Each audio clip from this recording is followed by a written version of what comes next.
When looking for the ultimate escape, there is nothing better than watching cyberpunk-related media. Offering a unique environment with amazing visuals, cyberpunk stuff is usually accompanied by really dope music and an endless potential of brilliant stories. Growing up, one of my first introductions to cyberpunk was a Canadian animated series called Reboot. While in some ways the animation is a bit dated, the series brought a cool escape into the world of Mainframe, a digital city within a computer. While aimed at kids, the show had serious stakes and always left my brother and I on the edge of our seat. While the series had 4 seasons, unfortunately never got to be finished. At one point there was a film trilogy planned to be released theatrically to follow it up, but the plans unfortunately fell through. There was later a live-action reboot of Reboot called Reboot: The Guardian Code, but it was made without the original creator Gavin Blair. But we don't talk about that. Oh my god, bro. Oh, hell no, man. What the fuck, man?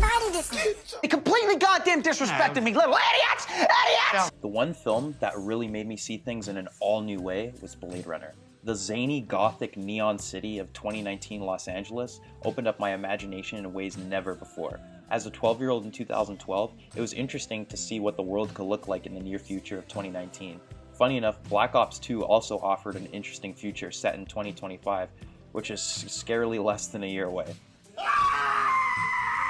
The look that Blade Runner created was inspired by the French short comic The Long Tomorrow, illustrated by legendary BD artist Mobius.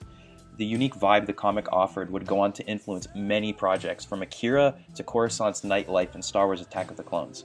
Mobius has also worked as a concept artist on big films such as Tron, Alien, and The Fifth Element, as well as closely working with Alejandro Jodorowsky in creating the designs for his famously unproduced Dune film. Hugely popular in the 80s and 90s, cyberpunk media was on a steady decline until its resurgence in the late 2010s and into 2020. With Denis Villeneuve's mesmerizing legacy sequel, Blade Runner 2049, a new generation of Blade Runner fans were forged, and thanks to Ryan Gosling's popularity, the film gained a second life through memes after a disappointing initial run in theaters. I swear, the amount of edits I've seen featuring the scene where Kay looks at a giant holographic Joy is truly astounding. He's literally me.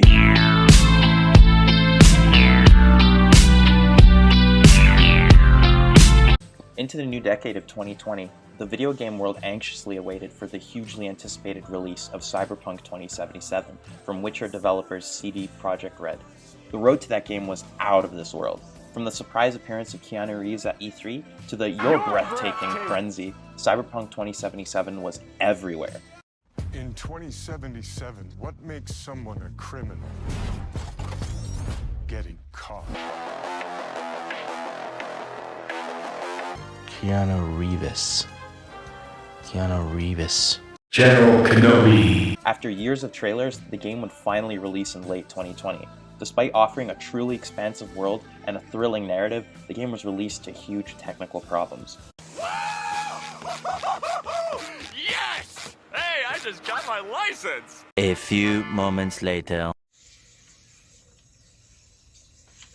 What? It's just an ordinary crabby... I'm dead. I'm dead. I'm dead! Dead! Although these issues plagued the game's launch, later patches and an expanded version of the game for next-gen consoles would rectify most of these problems. When life seems to put you down, transporting yourself elsewhere is the best way to distract yourself and gain newfound purpose. Over the years, watching this sort of content has been such a nice escape from the real world. Life can get really overwhelming, so being transported into an otherworldly landscape filled with unique visuals and amazing sounds is just sublime.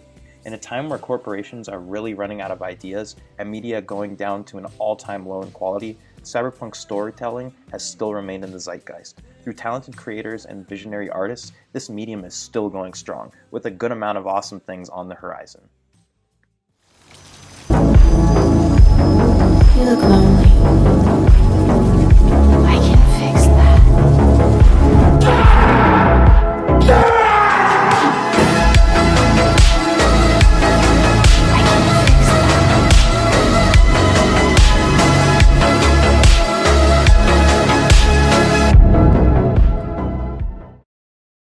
I understand that you had to have your peen removed. My what? Your peen?